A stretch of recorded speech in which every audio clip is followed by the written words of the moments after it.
అమ్మా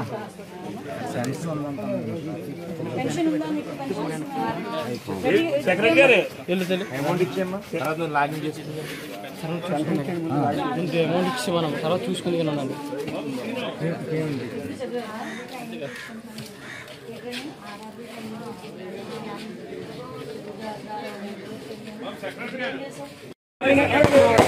పూలేకమ్మా పూలేతో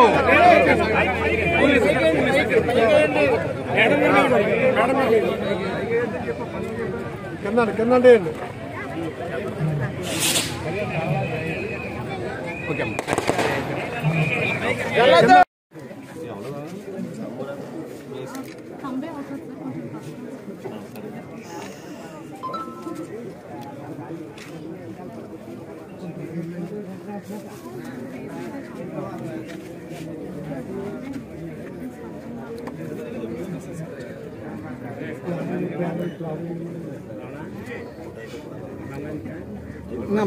ఒకసారి లేకండి మీరు లేకండి కూర్చోమనండి పక్కన వచ్చి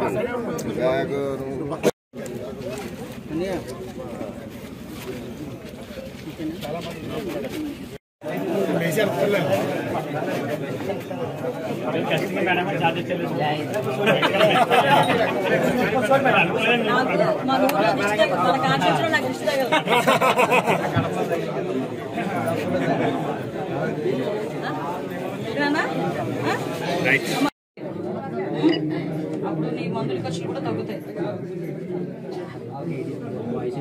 ఏం చేస్తున్నారమ్మా మీ ఆయన? ఏం చేస్తుంటారు? పెట్రో కంపెనీలో చేస్తున్నాడు. ఎన్ని సంవత్సరాలు చేస్తున్నాడు? 10 సంవత్సరాలు చేస్తున్నాడు.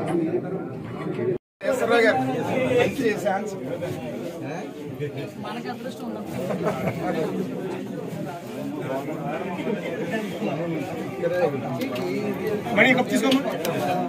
సిద్ధార్థ ఇంక తమ్ముడా చెల్లా నీకు? తమ్ముడా ఆడ ఎలా మూడో తరగతి చదువుతున్నాడు? ఏడా హీరోయిన్ కార్తీక్.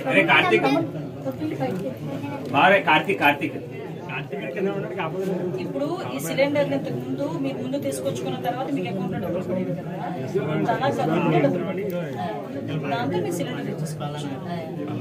మీకు అకౌంట్లో డైరెక్ట్ మీ ఇద్దరు పిల్లలు చదువుతున్నారు కదా, ఈ నెల నీ ఇద్దరు పిల్లలది 30,000 రూపాయలు నీకు పడుతుంది.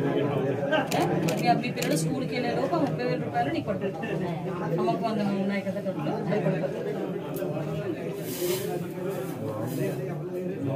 చంద్రబాబు నాయుడు గారు చక్కగా అన్ని జాగ్రత్తలు చూసుకుని నిన్న మహానాడు అయింది చూసారా? కడపలో ఎలా అయింది? చాలా బాగా జరిగింది మహానాడు. హౌస్ అందరూ ఒక దగ్గర ఉంటారా?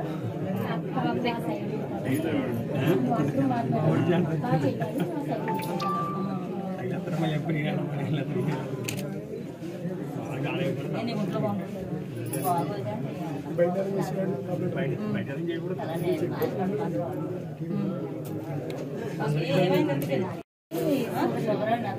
అతనికి షుగర్ వచ్చిందా? ముందు వాడుతున్నారా?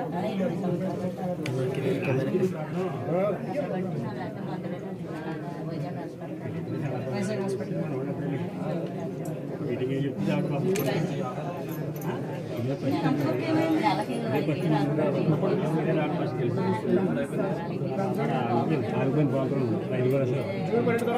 మాట్లాడే సోది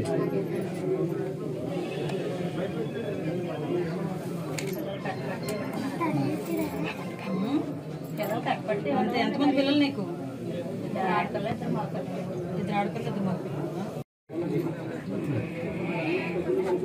నాకు వచ్చారా టీచర్ ఇచ్చాడు?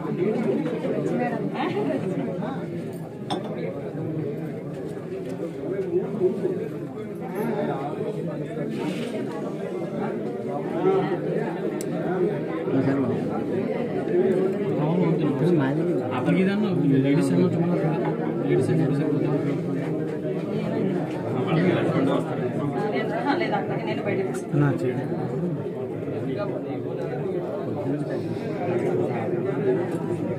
మీ పని చాలు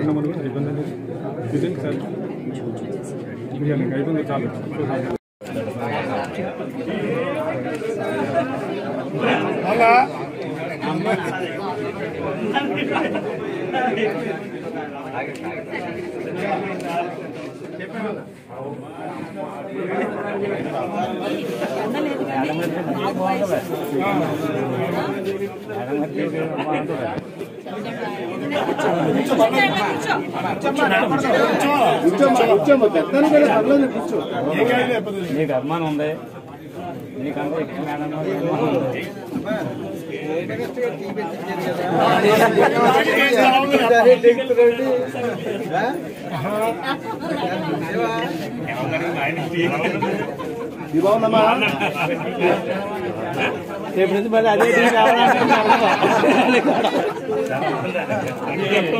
ఎక్కువ చాలా అదృష్టం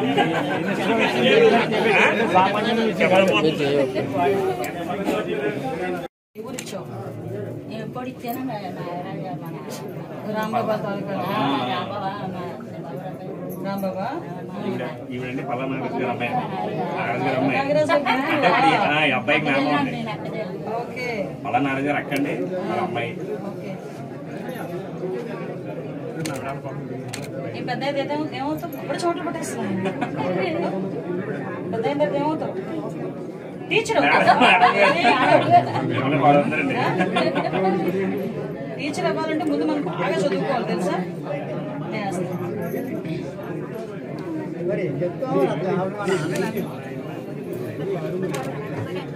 మేడం బయటకు వస్తారు లోపల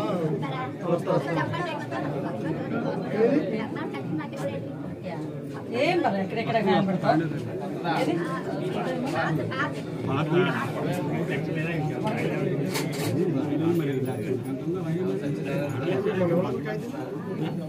అది పూర్తయిన వెంటనే నక్కపల్లి హాస్పిటల్ దగ్గర కూడా ఒక అన్నా క్యాంటీన్ పెట్టిస్తాను. ఎందుకంటే హాస్పిటల్కి అక్కడ ఎక్కువ మంది వస్తుంటారు, వాళ్ళకి భోజనాలకు ఇబ్బంది పడతారు. కాబట్టి అక్కడ 5 రూపాయలకి భోజనం అనేది వాళ్ళకి చాలా ఉపయోగపడుతుందని అక్కడ కూడా ఒక అన్నా క్యాంటీన్ కూడా ఏర్పాటు చేయడానికి సిద్ధంగా ఉన్నాం. ఇదే కాదు, గవర్నమెంట్ వచ్చిన తర్వాత మాక్సిమం ఇప్పుడు ఏదైతే అమ్మకు వందనం కింద ప్రతి ఒక్కరికి కూడా 15,000 రూపాయలు ఎంతమంది పిల్లలు ఉంటే అంతమందికి ఇస్తామని చెప్పాం. మీకు జూన్ 15వ తారీఖు కల్లా మీకు మీ స్కూల్ ఓపెన్ అవుతాయి కాబట్టి మీకు ఎంతమంది పిల్లలు ఉంటే అంతమందికి కూడా అన్ని 15,000 రూపాయలు కూడా ఇవ్వడానికి ఈరోజు గవర్నమెంట్ సిద్ధపడింది. కాబట్టి మీకు జూన్ 15వ తారీఖు కల్లా ప్రతి అమ్మకి కూడా డబ్బులు పడతాయి. అదేవిధంగా మేము అందరం చెప్పాం, మీకు ఉచితంగా బస్సు సౌకర్యం ఆడవాళ్ళకి ఇస్తామని చెప్పి. దాని గురించేనే అది ఎలా జరుగుతుంది, ఎలా చేస్తున్నారని ఒక టీంను కూడా మేము బెంగళూరు వెళ్ళాం. నేను, మన గుమ్మడి సంధ్యారాణి గారు, రాంప్రసాద్ రెడ్డి గారు, మేమందరం కూడా బెంగళూరు వెళ్లి అక్కడ వాళ్ళతో మాట్లాడి ఆ బస్సులు మేము కూడా ఎక్కి అక్కడ మహిళలకు ఎలాగ వాళ్ళు చేస్తున్నారన్నది కూడా గమనించుకుని ఒక రిపోర్ట్ తీసుకెళ్లిస్తే ఆ రిపోర్ట్ బేస్ చేసుకుని ఈ రోజు గౌరవ ముఖ్యమంత్రి గారు ఆగస్టు 15వ తారీఖు కల్లా ఆగస్టు 15వ తారీఖు నుంచి మీకు ఉచిత బస్సు సౌకర్యం కూడా కల్పించడానికి ఈరోజు సిద్ధపడ్డారు. ఇదంతా కూడా ఎన్డీఏ గవర్నమెంట్ తాలూకా చిత్తశుద్ధి అని చెప్పుకోవాలి. ఎందుకంటే చాలా మనం మాట్లాడుకుంటాము, చాలా చేసేస్తూ ఉంటాం, కానీ ఒక చిత్తశుద్ధితోనే ప్రజలకు ఉపయోగపడే విధంగా చేయటం అనేది ఒక ముఖ్యమైన పని. ఎప్పటి నుంచో మీరు చూస్తుంటారు, ఆ డొంకాడ, చీడిక ఏరియాలో ఆ పోలవరం కాలం ఎప్పటి నుంచో అలానే ఉంది, కానీ ఈ రోజు వరకు పూర్తి అవ్వలేదు. మళ్ళా దానికి వర్కులు స్టార్ట్ చేశాం. మళ్ళా పూర్తి చేసుకుని ఎక్కడ కూడా నీటికి ఇబ్బంది లేకుండా మన దగ్గర కూడా ఇంచుమించు 2 పంటలు పండాలి. 2 పంటలే కాదు, ఇంకా మనకి ఈ అపరాలు కూడా కందులు, మినువులు అలాంటివి కూడా పండించుకోవడానికి ఇబ్బంది లేకుండా చూసుకునే బాధ్యత కూడా మనం తీసుకుంటాం. అదేవిధంగా తాగునీటికి సంబంధించి ఇందాకే మన పెద్దలు పేకెట్ రాజారావు గారు, అదేవిధంగా మా పెద్దలు మా బాబ్జీ అందరూ కూడా చెప్పారు, అదే రమణ వీళ్ళందరూ కూడా నాతో చెప్పారు, అమ్మా ఇక్కడ వాటర్ కొంచెం ఇబ్బంది పడుతున్నామని కొంతమంది మహిళలు కూడా నా దగ్గరకు వచ్చి చెప్పారు. యాక్చువల్ గా ఒకటి ఏంటంటే ఇక్కడ ఉన్న ఇంజనీరింగ్ వర్గానికి కూడా ఆర్డబ్ల్యూఎస్ వాళ్ళకి అదేవిధంగా ఎన్డీఓ గారికి చెప్పేది ఏంటంటే ఇక్కడ ఏదైనా చిన్న ఇష్యూస్ ఉంటే కూర్చోబెట్టి మాట్లాడి షార్ట్ అవుట్ చేయాలి తప్పించి అది వంగగా తీసుకుని మీరు ఆ పనులు ఎగ్గొట్టే పరిస్థితి తెచ్చుకోకూడదు. అది మాత్రం క్లియర్ గా చూసుకోండి. ఎందుకంటే ఇక్కడ మహిళలకి పెద్ద వాటర్ ప్రాజెక్ట్ సుమారుగా 180 కోట్లు పెట్టి వాటర్ ప్రాజెక్ట్ ఆ రోజు నేను ఎమ్మెల్యేగా ఉన్నప్పుడు తీసుకొచ్చాను. ఆ రోజు ఉద్దండపురానికి ఆ ప్రాజెక్ట్ దగ్గర రోడ్డు లేదంటే ఈ రోడ్డు కూడా ఆ రోజు వేయించిన పరిస్థితి. అక్కడ వరకు ఆ రోడ్ అక్కడ వాటర్ ప్రాజెక్ట్ ఉంచుకొని పక్కనే ఉన్న ఉద్దండపురానికి మనం నీళ్లు ఇవ్వలేకపోయామంటే అది మనకే చెడ్డపేరు. కాబట్టి ఇప్పుడు సెక్రటరీ గారు అదేవిధంగా నేనేమంటానంటే గ్రామ సర్పంచ్ అవనేయండి, ఎమ్మెల్యే అవనేయండి, మంత్రి అవనేయండి, ఎలక్షన్ల వరకే. ఎలక్షన్లు అయిపోయిన తర్వాత ప్రజలే మనకి మెయిన్. కాబట్టి ప్రతి ఒక్కరు కూడా దానికి అనుగుణంగా పనిచేసుకోవాల్సిన బాధ్యత మనకుంది. కాబట్టి నేను వచ్చిన వెంటనే తమ్ముడు వెంకటేశ్వర గారు కూడా అదే చెప్పాను, అమ్మ ఒక్కసారి కూర్చొని అది సెటిల్ చేసేసుకుంటే వాటర్ వెళ్ళిపోద్దమ్మా అని. సో నాకు మీకు 2 days టైం ఇస్తున్నాను ఇంజనీరింగ్ డిపార్ట్మెంట్ వాళ్ళు. 2 days ఎగ్జాక్ట్లీ 2 days టైం ఇస్తున్నాను. 2 days లో కూడా అది షార్ట్ అవుట్ చేసి ఆ పైప్ లైన్లు వేసేసి ఆ నీళ్లు వెళ్తున్నాయి. అదేవిధంగా మనకి ఎస్సీ కాలనీ కూడా నీళ్లు వెళ్ళట్లేదని చెప్పారు. ఆ 2 రెక్టిఫై చేసుకోవాల్సిన బాధ్యత. నెక్స్ట్ మనం ప్రతి 3వ శనివారం కూడా స్వచ్ఛాంధ్రప్రదేశ్ అని చెప్పి గ్రామాల్లోకి గౌరవ ముఖ్యమంత్రి గారు డైరెక్ట్ గా వెళ్లి చీపుర్లు పట్టుకుని దురుస్తున్నారు. కానీ గ్రామంలోని కూడా పరిశుభ్రతను పాటించాల్సిన అవసరం ఉంది. దయచేసి ఉన్న స్టాఫ్ కూడా ఇమీడియట్ గా దాని మీద పిల్లలకండి సెలవులు కాబట్టి కొంచెం పర్వాలేదు, కానీ లేకపోతే క్యారేజీలు కట్టుకోవడం, అటు ఇటు తీసుకెళ్ళడం, పనుల్లోకి వెళ్ళడం, ఇంకా చాలా బిజీగా ఉంటారు. అయినా కూడా ఈ రోజు మీ ఇంట్లో ఒక ఆడపిల్ల వస్తుంది అన్న ఒక ఆలోచనతో మీరు అందరూ కూడా ఇక్కడ ఉన్నారు. మీ రుణం కూడా ఎప్పటికీ కూడా తీర్చుకోలేండి. ఇందాక నేను ఒక గ్రామానికి వెళ్ళి ఒక ఇంటికి వెళ్ళి యాక్చువల్ గా అక్కడ చంద్రబాబు నాయుడు గారు ఈ సందర్భంలో మన గ్యాస్ సిలిండర్స్ మీ అందరికీ కూడా ఉచితంగా ఇప్పుడు దీపం పథకం 2 కింద మీ అందరికీ ఇస్తామని చెప్పారు. దానిలో భాగంగానే ఒక సిలిండర్ వచ్చి ఇంకో సిలిండర్ కి కూడా ఈ రోజు డబ్బులు మీ అకౌంట్ లో వేయడానికి సిద్ధపడ్డారు. ఎందుకంటే చాలా మందికి మీరు ముందు డబ్బులు ఇచ్చి తర్వాత మీ అకౌంట్ లో డబ్బులు పడుతున్నాయి. అలా కాకుండా ముందే దశల వారీగా 3 సిలిండర్లకి ఒక్కొక్క సిలిండర్ కి డబ్బులు మీకు 3 నెలల కాలంలో ఒక్కొక్క సిలిండర్ కి డబ్బులు పడిపోతాయి ఈసారి. సో అలా ఇస్తున్నారు. ఇస్తుంటే మనం ఇచ్చిన గ్యాస్ మనం ఇచ్చిన స్టవ్వే కదా అని చెప్పి ఏదో టీ పెట్టాం. టీ పెడితే మా వాళ్ళు ఏమన్నారంటే అమ్మ అదృష్టం, వాళ్ళందరూ అదృష్టవంతులు అన్నారు కదా. నేనే ఉన్నానంటే ఆ అదృష్టం ఇచ్చింది వాళ్ళే కదండి, నాకు ఓట్లేసి గెలిపించి అదృష్టం ఇచ్చింది వాళ్ళే కదా. సో వాళ్ళు పట్టిన తప్పు లేదు.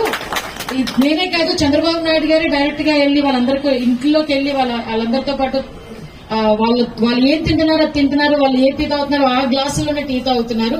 అంతకన్నా మనం పెద్దవాళ్ళం ఏం కాదు. ఎందుకంటే మీరందరూ ఇచ్చిన భిక్ష ఈ రోజు నేను చెప్పాలంటే, ఈ రోజు నేను నా పిల్లలు అనుభవిస్తున్నాము, ఇక్కడున్న మీరందరూ కూడా ఈ అధికారాన్ని అనుభవిస్తున్నాము అంటే మీరందరూ పెట్టిన భిక్ష. కాబట్టి మీ అందరికీ సేవ చేసుకునే అవకాశం మాకు కలగాలి. దాని గురించే మేము ఈ రోజు కూడా మీ అందరి దగ్గరికి రావడం జరిగింది.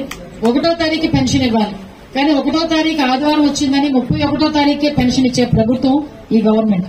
దానిలో భాగంగానే ఈ రోజు ప్రత్యేకంగా 31వ తారీఖు పెన్షన్ ఇవ్వాలని ఉద్దండపురం గ్రామానికి ఎప్పటి నుంచో అనుకుంటున్నాను, ఉద్దండపురం గ్రామానికి రావాలి అని. అందులో భాగంగానే ఈ రోజు వచ్చి చాలా మందిని కలిశాను. వాళ్ళందరినీ వాళ్ళ కష్ట సుఖాలు కూడా చూశాము. సుమారుగా 4,000 రూపాయల పెన్షన్. సుమారుగా మనకి నక్కపల్లి మండలంలో చూస్తే దగ్గర 11,000 మందికి పెన్షన్ ఇచ్చే పరిస్థితి. అంటే దగ్గర 11,956 మంది. దానికి దగ్గర 4,96,91,000 ఈ రోజు డబ్బులు ప్రతి నెల 1వ తారీఖు అయ్యేసరికి ఇంటింటికి తీసుకెళ్లి ఎవరైతే సెక్రటేరియట్ జాబ్ వాళ్ళు ఉన్నారో ఉద్యోగస్తులు ఉన్నారో వాళ్ళందరూ కూడా ఇంటింటికి వెళ్లి వాళ్ళకి గౌరవంగా తీసుకెళ్లి ఇచ్చే బాధ్యత కూడా తీసుకున్నాం. అంటే ఒకసారి మనం కూడా ఇచ్చిన డబ్బులకి కూడా గౌరవంగా వాళ్ళ చేతిలో పెడితే వాళ్ళకి కూడా ఒక తృప్తి ఉంటుంది. సో దానిలో భాగంగానే ఈ రోజు అది కూడా చేసుకున్నాం. ఈ రోజు ఇంతకు ముందు అన్నా క్యాంటీన్లు కూడా మనకేమీ లేకుండా ఉంటే రూరల్లో కూడా అన్నా క్యాంటీన్లు వచ్చేవి కాదు. మొన్న రీసెంట్ గా పాయకరావుపేట నియోజకవర్గంలో ఒక అన్నా క్యాంటీన్ ఏర్పాటు చేయడానికి కూడా శంకుస్థాపన చేయడం జరిగింది, సుమారుగా 60 లక్షల రూపాయలు పెట్టి.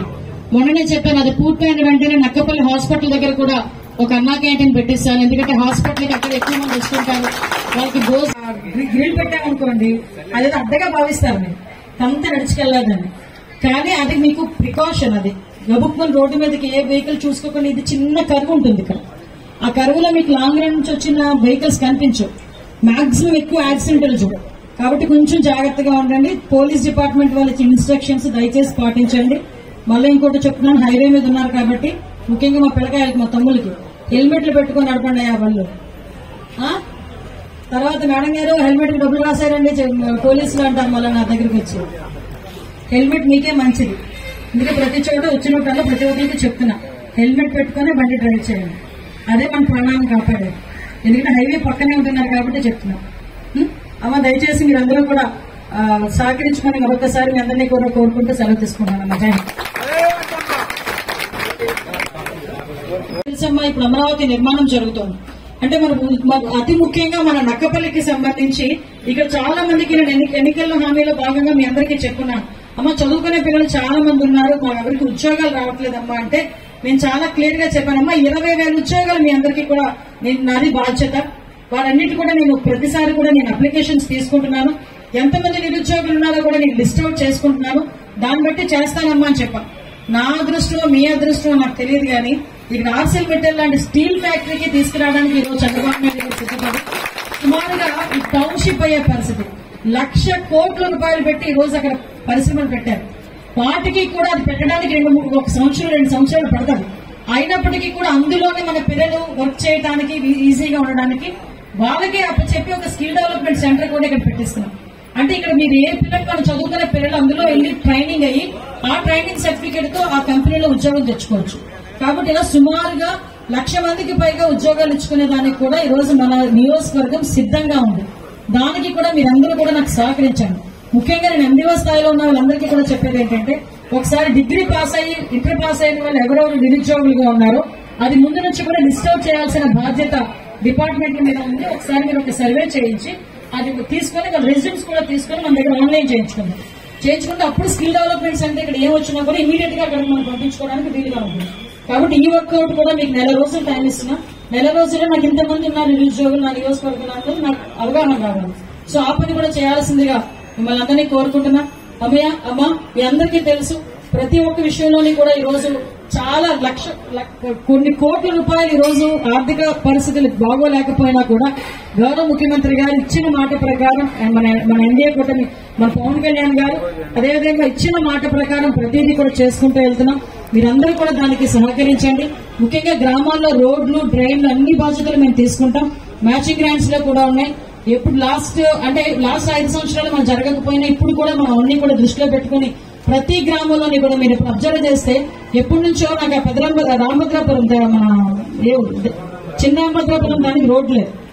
నేను ఆ ఊరికి క్యాంపెయినింగ్కి వెళ్తే ఏ గుమ్ము వెళ్ళినా ఏం చెప్పేవారు తెలుసు, బొట్టు పెట్టేవారు నాకు మా ఊరు రోడ్డే అన్నారు. అంతకుమించి ఏమీ అడగలేదు వాళ్ళు. మళ్ళీ ఇంకో గుమ్మంలోకి ఒక బొట్టు పెట్టేవారు రోడ్డు వేయమ్మా అనేవాడు. ఇంకేం అడగ మాకు ఒక రోడ్డు వేసి పెట్టండి అన్నారు. ఆ రోడ్డు కూడా ఇప్పుడు శాంక్షన్ అయింది, వర్క్ కూడా స్టార్ట్ అయింది. సో ఇప్పుడు విషయం ఏంటంటే మీకు ఆ రోజు మాట ఇచ్చిన ప్రతిదీ కూడా నేను చేసుకోవడానికి సిద్ధపడుతున్నా. కాబట్టి కొంచెం మీరు కూడా నాకు అవకాశం ఇవ్వండి, సహకరించండి. మీరందరూ కూడా సహకరిస్తారని మనస్ఫూర్తిగా నేను కోరుకుంటున్నా. మళ్ళీ ఇంకొకసారి వస్తూనే ఉంటాను మీ దగ్గరికి. దయచేసి అందరూ కూడా అన్నదమ్ముల్లాగా ఎటువంటి గొడవలు లేకుండా చాలా ప్రశాంతంగా ఉండే మన నియోజకవర్గంలో ఎప్పుడు కూడా అలాగే ఉండాలని మనస్ఫూర్తిగా తెలియజేసుకుంటూ ఇంకొక వినపం అండి. మీ ఉద్దండపురం నాకు స్ట్రెచ్ అంటేనే భయం. మాక్సిమం ఎక్కువ యాక్సిడెంటల్ జోన్ కూడా అది. నేను డిపార్ట్మెంట్ వాళ్ళకు కూడా చెప్పేది ఏంటంటే ఇక్కడ స్టార్ బోర్డ్స్ మాత్రం కంపల్సరీ పెట్టించాను. స్టార్ బోర్డ్స్ పెట్టించు. సీసీ కెమెరాస్ పెట్టించారా? ఇక్కడ సీసీ కెమెరాస్ ఉన్నాయా? CC cameras star boards definite గా పెట్టించండి. ఒక ఈ లైట్ ఏం పెట్టించారా? సిగ్నల్ లైట్ అని పెట్టించారా? అక్కడ సిగ్నల్ అని నక్కపల్లని పెట్టిస్తాను. ఇది లైట్స్ పెద్ద లైట్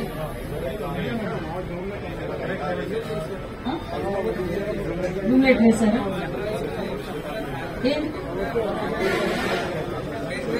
అది ఇప్పుడు ఎక్స్టెన్షన్ అవుతుంది 2 సంవత్సరాలు. ఒకసారి మాట్లాడదాం. ఎందుకంటే ఇది చాలా యాక్సిడెంటల్ జోన్. ఈ ఏరియా బాగా యాక్సిడెంటల్ జోన్. కొంచెం దృష్టి పెట్టుకోండి. నెక్స్ట్ అమ్మా మీకు ఇంకో విషయం 12 వచ్చేస్తాయి. అలాగేనా?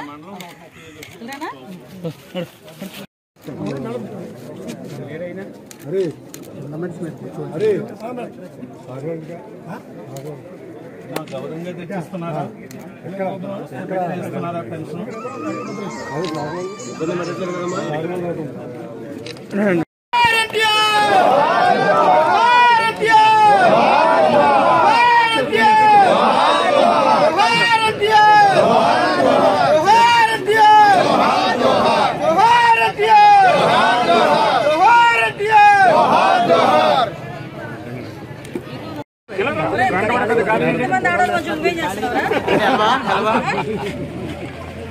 ఇంకా కొంచెం ఖాళీ